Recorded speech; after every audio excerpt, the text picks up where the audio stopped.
तो आप लोग कल इतिहास में कक्षा 12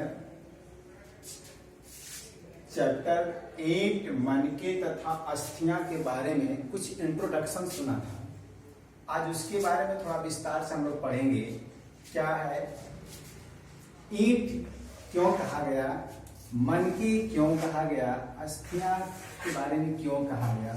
इसका टॉपिक का नाम ईंट, मनके और अस्थियां क्यों रखा गया। ईंट से आप परिचित हैं, जो जानते हैं। मनके का मतलब होता है माला, अस्थियां का मतलब हड्डियां। इनका प्रमाण कहां से मिला, इनके बारे में हमें पढ़ना है। ये प्राचीन सभ्यता के बारे में। उस सभ्यता का नाम है हड़प्पा सभ्यता। हड़प्पा सभ्यता को सिंधु घाटी सभ्यता कहते हैं।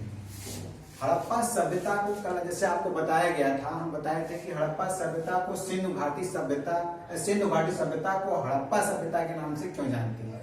इसलिए कि जब सिंधु नदी के किनारे सारे स्थलों का पता किया गया, तो सर्वप्रथम हड़प्पा सभ्यता के बारे में पता चला। सबसे पहले इसी स्थल का पता चला, इसलिए हम इसे हड़प्पा सभ्यता का नाम भी दे देते हैं।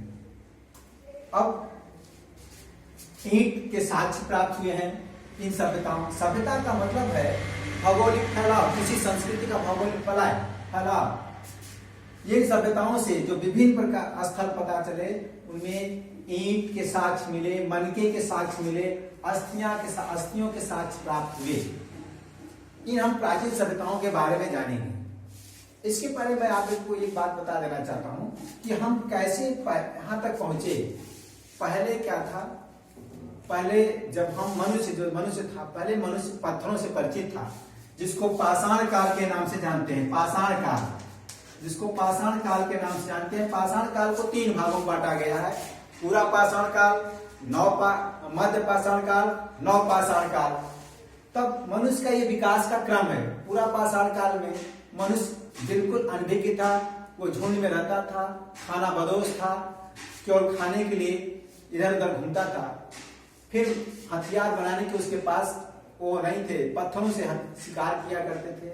उसके बाद मध्य पाषाण काल जब आया तो माइक्रोलिथिक मतलब सूक्ष्म हथियार बनाना थोड़ा शुरू किए। जब धीरे धीरे जब वो नवपाषाण काल की तरफ बढ़े, क्योंकि मध्य पाषाण काल में थोड़ा सा पशु की जानकारी उनको हो चुकी थी। नवपाषाण काल आते करते वो अग्नि की खोज भी कर चुके थे, पशुओं के भी साक्ष्य प्राप्त कर लिए थे और उनका एक क्रमिक विकास हुआ।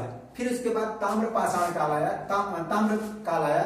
जब ताम्र युग आया तब तांबे से लोग परिचित हुए। फिर तांबे के युग से धीरे धीरे मनुष्य बढ़ता है, तो सिंधु घाटी सभ्यता की तरफ हम बात आते हैं। एक सभ्यता के बारे में आते हैं।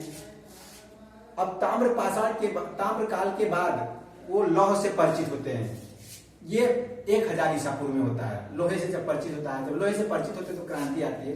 हालांकि नवपाषाण काल में मनुष्य पशुपालन करना सीख गया था और फसलों से वो परिचित हो गया था। गेहूं, जौ, चना इत्यादि फसलों की बुआई किया करता था। लेकिन हम अब बात यहाँ करते हैं, ये तो क्रमिक विकास था, ये तो मनुष्य का क्रमिक विकास था। लेकिन आज जो हमें पढ़ना है उस चैप्टर में ईंट, मनके तथा अस्थियां, और उसी को हड़प्पा सभ्यता में ये सारी चीजें मिलती हैं। तो हड़प्पा सभ्यता में कौन कौन से स्थल पता चले, ये स्थल का फैलाव किधर है। इस पहले भारत का नक्शा कुछ और ही था। आप जानते हैं कि 1947 में भारत आजाद हुआ। 1947 में पाकिस्तान जो था वो भारत में ही था।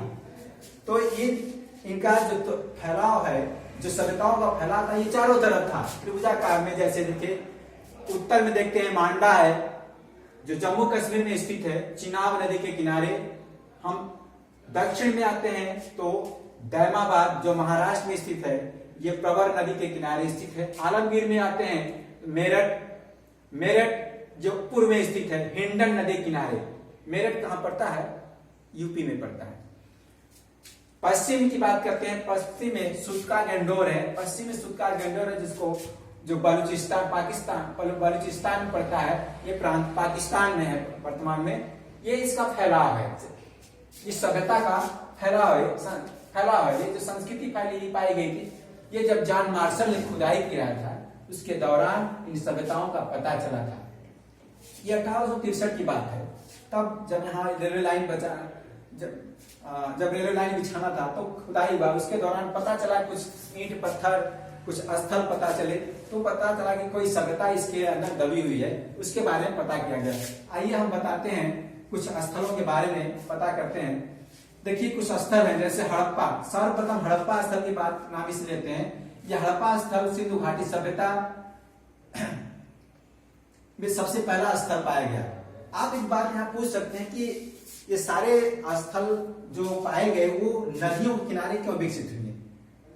क्योंकि नदियों के किनारे विकसित होने के रीजन है, कारण है, वहां कृषि करना, सिंचाई करना और आवागमन इत्यादि की सुविधा थी। क्योंकि जो भी शहर, प्राचीन शहर बसा है, आप देखेंगे वो नदियों के किनारे ही बसा हुआ है। तो बात हम पहले अब हड़प्पा की बात करते हैं। हड़प्पा स्थल सबसे पहले पाया गया इसकी खुदाई में, जो रावी नदी के तट पर स्थित है। ये वर्तमान स्थिति है मोंटगोमरी जिला जो पाकिस्तान में पड़ता है, ये इसकी वर्तमान स्थिति है। तट है रावी नदी तट। इसी तरह मोहनजोदड़ो लारकाना जिले जो सिंध प्रांत में पड़ता है, पाकिस्तान में है। चन्नदड़ो ये पाकिस्तान में पड़ता है। कालीबंगा हनुमानगढ़ राजस्थान जो भारत में पड़ता है। रंगपुर गुजरात में। लोथल गुजरात में, ये भोगवा नदी किनारे है लोथल। इसी तरह तमाम ये है रंगपुर जो भादर नदी किनारे है। कालीबंगा घग्गर नदी किनारे है। इसी तरह अन्य स्थल है आलमगीरपुर जो मेरठ में हिंडन नदी के किनारे है। सुदका गेंडोर मरकान जो पाकिस्तान में है, दास नदी किनारे।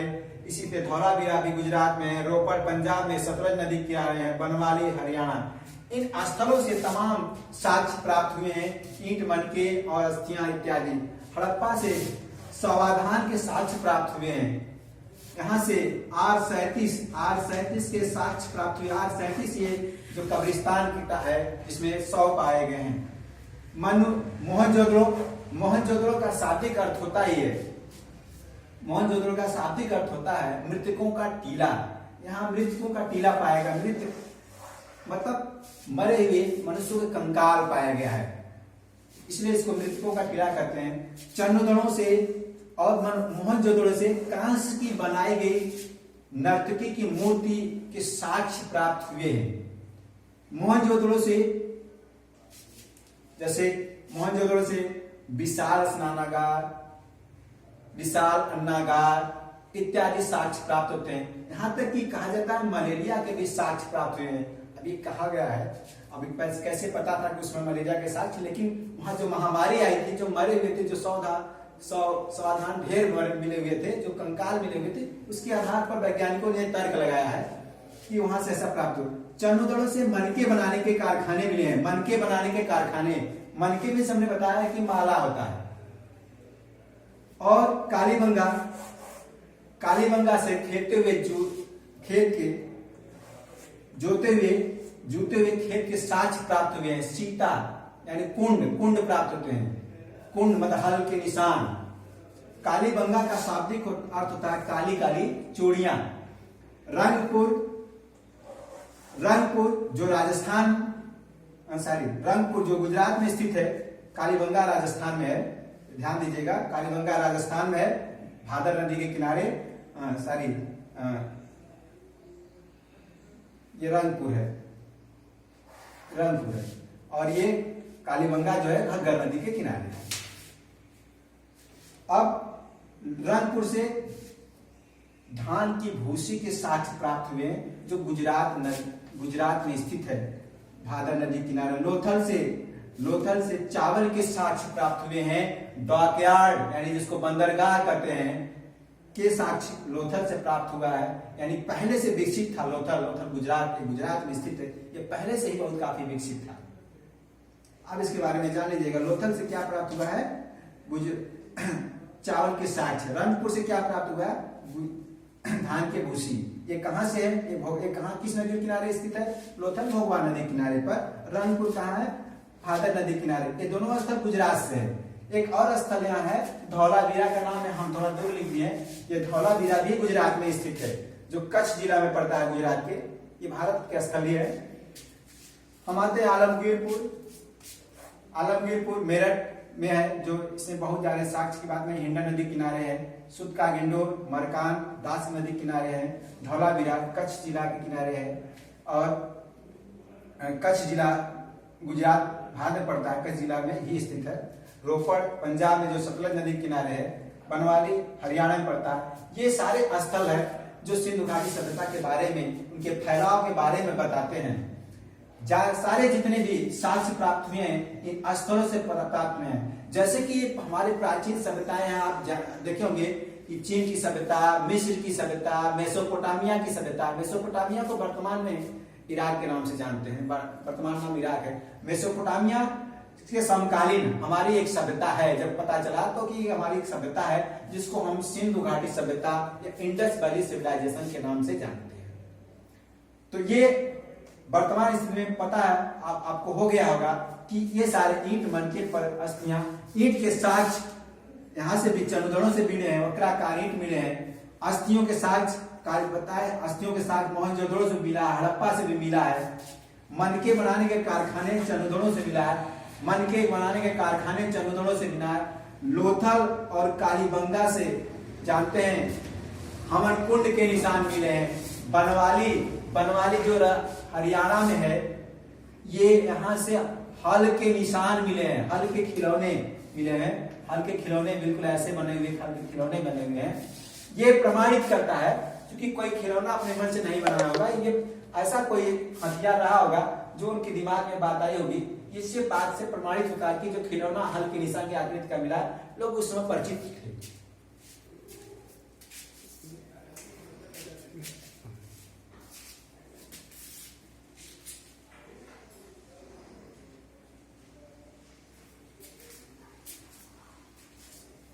तो ये सारे स्थल के बारे में आपको पता चल गया।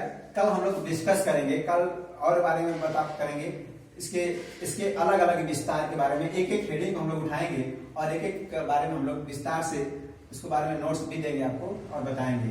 ठीक है, तो कल के लिए कल की बात कल होगी, और आज के लिए जितना ही इनफ है। फिर आज इसको आप रिविजन कर लीजिएगा। Thank you.